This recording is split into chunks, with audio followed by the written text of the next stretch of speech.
Почитувани битолчани, математиката изгледа не е проблем само за Мицковски, туку за повеќето функционери на ВМРО ДПМНЕ. Со денови наназад, и градоначалникот Тони Кањановски и неговиот заменик Бојковски зборува дека во првите 3 месеци од годинава реализацијата на буџетот на општината била рекордна. Ама не кажуваат колку пари за трошење собрале во буџетот за истиот период. Ова го прават за да прикријат дека во првите 3 месеци од 2022 година општина Битола потрошила двојно повеќе пари на граѓаните отколку што оствариле приходи во буџетот. Од кварталниот извештај, објавен на страницата на општината, јасно се гледа дека градоначалникот Тони Кањановски и ВМРО ДПМНЕ за само 3 месеци во 2022 година потрошиле точно 246 милиони 823 илјади денари, а имаат приходи од точно 114 милиони 665 илјади денари. Од извештајот се гледа дека во првите 3 месеци од финансиски аспект се најлошите од кога постои општина Битола, дури и полоши од времето на Талевски.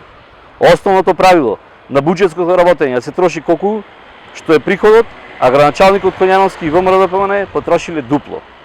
Уште поважно е, зашто се трошат парите на граѓаните? Зошто во првата година нема да се исполни барем едно свое ветување од изборната програма?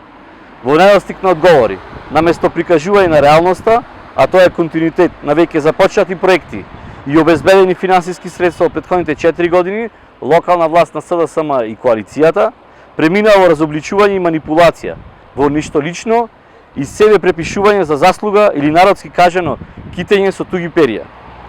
Почитувани сограѓани, ВМРО ДПМНЕ се навикнати да трошат и создаваат долгови кои после друг ќе ги плаќа. Вака како што тргнале да трошат двојно повеќе од што имаат средства, до крајот на годината општина Битола може само да банкротира.